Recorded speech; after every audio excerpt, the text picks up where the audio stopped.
जय श्री कृष्ण। राधे राधे।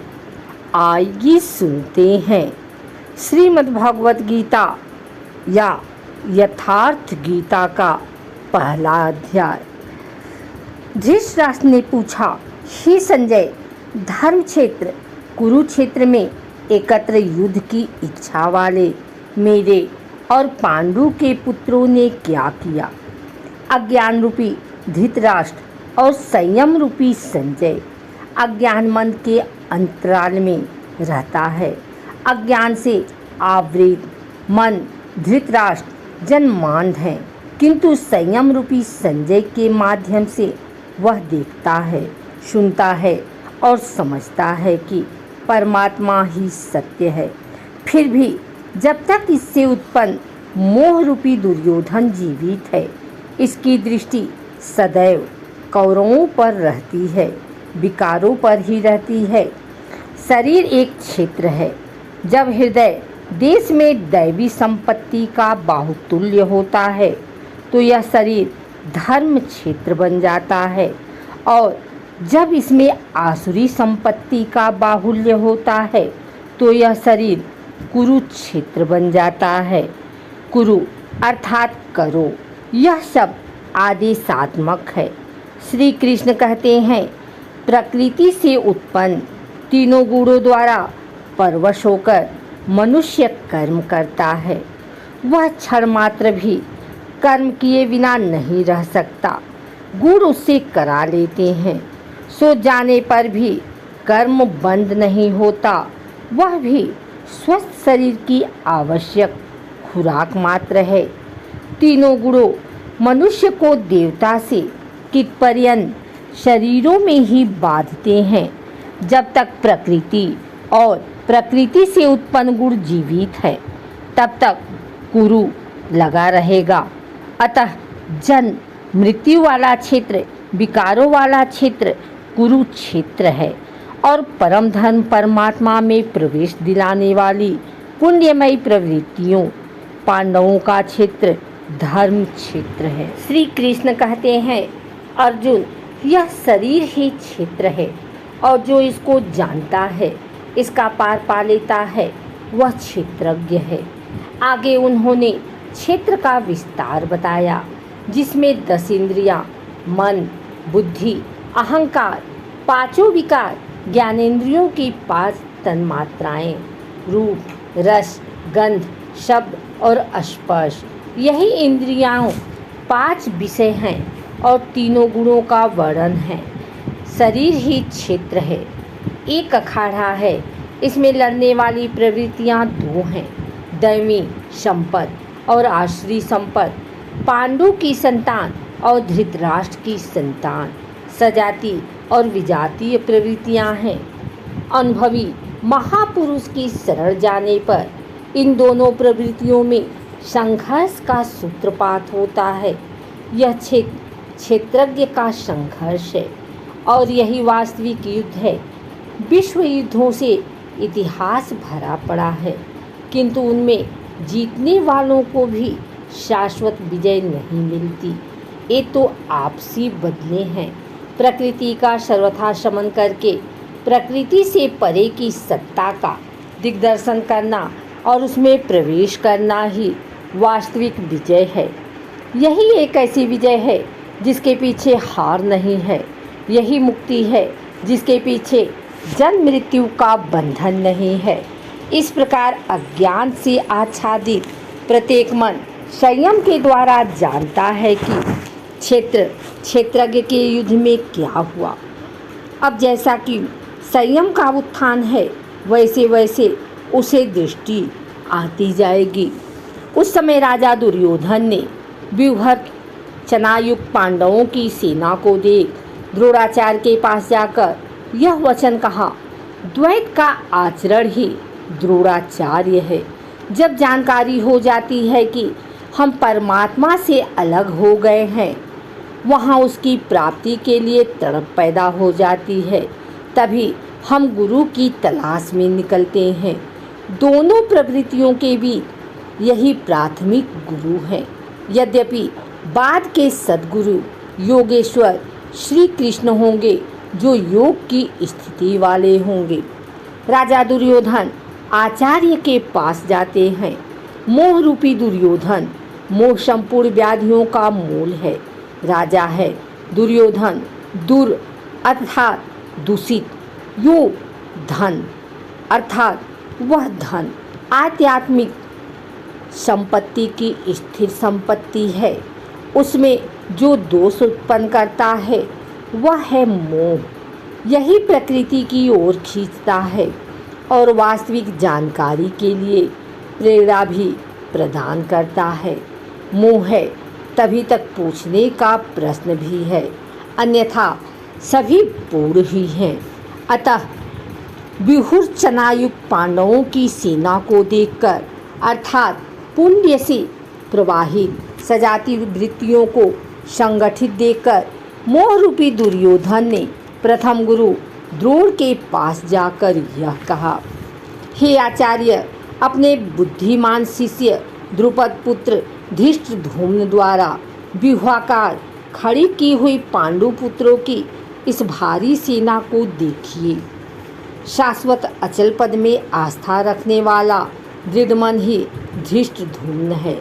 यही पुण्यमयी प्रवृत्तियों का नायक है। साधन कठिन न मन कहुटी का, साधन कठिन नहीं, मन की दृढ़ता कठिन होनी चाहिए। अब देखें सेना का विस्तार। इस सेना में महेश्वासा महान, इसमें वास दिलाने वाले भाव रूपी भीम, अनुराग रूपी अर्जुन के समान बहुत से शूरवीर, जैसे सात्विकता रूपी सात्ययिक विराट सर्वत ईश्वरीय प्रवाह की धारणा, महारथी राजा द्रुपद अर्थात अचल स्थिति तथा दृढ़ कर्तव्य, जहाँ भी जाए वहाँ से चित्त को खींचकर इष्ट में स्थिर करना। काया रूपी काशी में ही वह साम्राज्य है। स्थूल सूक्ष्म और कारण शरीरों पर विजय दिलाने वाला, कर्तव्य से भाव पर विजय, नरों में श्रेष्ठ अर्थात सत्य व्यवहार और पराक्रमी, युद्ध के अनुरूप मन की धारणा, शुभ की मस्ती। सुभद्रा पुत्र अभिमन्यु, जब शुभ आधार आ जाता है तो मन भय से रहित हो जाता है। ऐसा शुभ आधार से उत्पन्न अभय मन ध्यान रूपी द्रौपदी के पांचों पुत्र वात्सल्य, लावण्य, सहृदयता, सौम्यता, स्थिरता सब के सब महारथी हैं। साधन पथ पर संपूर्ण योग्यता के साथ चलने की क्षमताएं हैं। इस प्रकार दुर्योधन ने पांडव पक्ष के 15-20 नाम गिनाए जो दैवी संपत्ति के महत्वपूर्ण अंग हैं। विजाति प्रवृत्तियों के राजा होते हुए भी मोही सजाती प्रवृत्तियों को समझने के लिए बाध्य करता है। दुर्योधन अपना पक्ष संक्षेप में कहता है, यदि कोई वराह युद्ध होता है तो अपनी फौज बढ़ा चढ़ाकर गिनाता। विकार कम गिनाए गए क्योंकि उन पर विजय पाना है, वे नाशवान हैं। केवल 5-7 विकार बताए गए जिनके अंतराल में संपूर्ण बहिर्मुखी प्रवृत्तियां विद्यमान हैं। जैसे द्विजोत्तम, हमारे पक्ष में जो प्रधान हैं उन्हें भी आप समझ लें। आपको जानने के लिए मेरी सेना के जो नायक हैं उनको कहता हूँ। ब्राह्मण युद्ध में सेनापति के लिए द्विजोत्तम संबोधन असामयिक। वस्तुतः गीता में अंतःकरण की 2 प्रवृत्तियों का संघर्ष है, जिसमें द्वैत का आचरण ही दृढ़ है। जब तक हम लीस मात्र भी आराध्य के अलग हैं, तब तक प्रकृति विद्यमान है। द्वैत बना है। इस द्वीप पर जाय पाने की प्रेरणा प्रथम गुरु द्रोणाचार्य से मिलती है। अधूरी शिक्षा ही पूर्ण जानकारी के लिए प्रेरणा प्रदान करती है।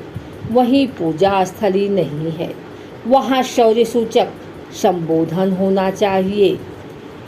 विजाति प्रवृत्ति के नायक कौन कौन है? एक तो स्वयं आप हैं। भ्रम रूपी पितामह भीष्म हैं। भ्रम इन विकारों को उद्गम है, अंत तक जीवित रहता है, इसलिए पितामह है। समूची सेना मर गई, यह जीवित था, सरसैया पर अचेत था, फिर भी जीवित था। यह है भ्रम रूपी भीष्म। भ्रम अंत तक रहता है। इसी प्रकार विजातीय कर्म रूपी कर्ण तथा संग्राम विजयी कृपाचार्य हैं। साधना अवस्था में साधक द्वारा कृपा का आचरण ही कृपाचार्य है। भगवान कृपाधाम है और प्राप्ति के पश्चात संत का भी वही स्वरूप है। किंतु साधन काल में जब तक हम अलग हैं, परमात्मा अलग है। विजातीय प्रवृत्ति जीवित है, मोहमयी घिराव है। ऐसी परिस्थिति में साधक यदि कृपा का आचरण करता है तो वह नष्ट हो जाता है।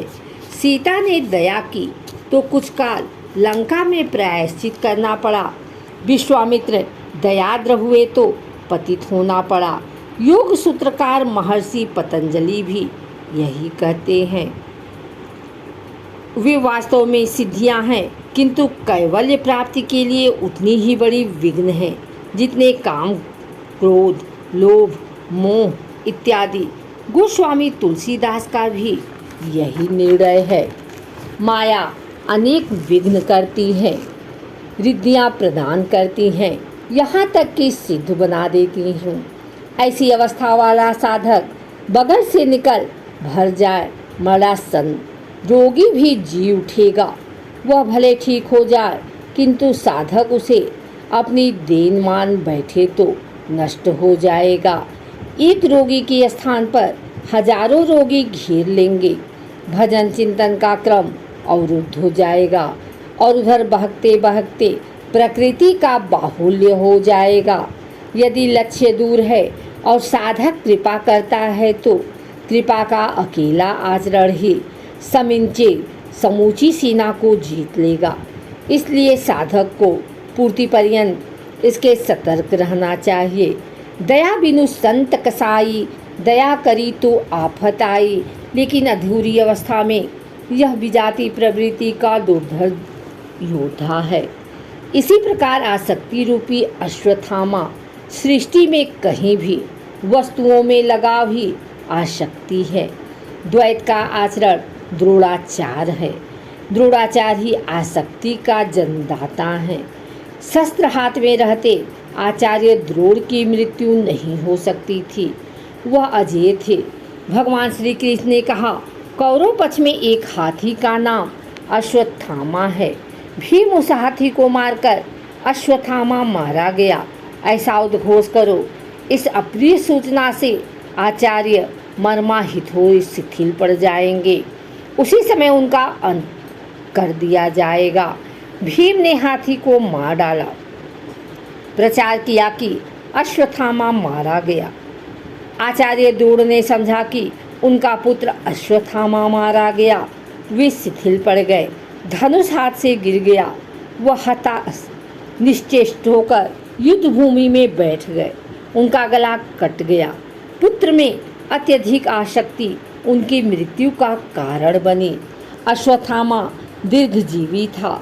निवृत्ति के अंतिम क्षणों तक यह बाधा के रूप में विद्यमान रहता है, इसलिए अमर कहलाया। विकल्प रूपी विकर्ण साधना की उन्नत अवस्था में विशिष्ट कल्पनाएं उठने लगती हैं। मन में संकल्प विकल्प होने लगता है कि स्वरूप प्राप्ति के साथ भगवान की ओर से कौन कौन सी सिद्धियां, अलौकिक शक्तियां प्रदान कर जाएंगी। भगवान के चिंतन के स्थान पर विभूतियों का चिंतन होने लगता है। साधक को दृष्टि केवल कर्म पर होनी चाहिए, उसे फल की वासना वाला नहीं होना चाहिए। किंतु जब वह रिद्धियों सिद्धियों का चिंतन करने लगता है, यह विकल्प ही विकर्ण है। कल्पनाएं विशिष्ट हैं, किंतु साधना में भयंकर बाधक हैं। भ्रममयी श्वास की भूरी श्रवा है। साधन का स्तर उत्पन्न होने पर उसकी प्रशंसा होने लगती है कि वह महात्मा है, सिद्ध है, उसमें दिव्य शक्तियाँ हैं। उसके समझ लोकपाल भी नतमस्तक हो जाते हैं। इस आवाभाव प्रशस्ति से साधक प्रसन्न होने लगे, गदगद होकर बहकने लगे। यह ब्रह्ममयी श्वास ही भूरी स्रवा है। पूज्य गुरुदेव का कथन था, संसार पुष्प वृष्टि करे, प्रशंसा करे, विश्व जगत गुरु कहें तुम्हें कुछ भी नहीं मिलेगा, रोने को आंसू नहीं मिलेगा। यदि भगवान तुम्हें साधु कह दे तो सब कुछ पा जाओगे। दुनिया कहे चाहे कभी न कहे, फिर भी तुम सर्वस्व प्राप्त कर लोगे। इस प्रकार सांसारिक प्रशंसा में बह जाना ब्रह्ममय श्वास है। यही भूरी स्रवा है, प्रशंसा भूरी भूरी है, अत्यधिक है, अतिरंजित है। इससे साधना में स्राव, घटाव, क्षय होने लगता है। अस्तु ब्रह्ममय श्वास भूरी स्रवा है। संयम का स्तर उन्नत होने पर आई हुई विकृतियों के ये नाम है। ब्रह्मा प्रवृत्ति के अंग उपंग हैं। और भी बहुत से सूरवीर अनेक शस्त्रों से युक्त मेरे लिए जीवन की आशा को त्याग कर युद्ध में डटे हैं। सभी मेरे लिए प्राण त्यागने वाले हैं, किंतु उनकी कोई ठोस गणना नहीं है। अब कौन सी सेना किन भावों द्वारा सुरक्षित है, इस पर कहते हैं, भीष्म द्वारा रचित हमारी सेना सब प्रकार से अजेय है, और भीम द्वारा रचित इन लोगों की सेना जीतने में सुगम है। पर्याप्त और अपर्याप्त जैसे श्लिष्ट शब्द का प्रयोग दुर्योधन की आशंका को व्यक्त करता है।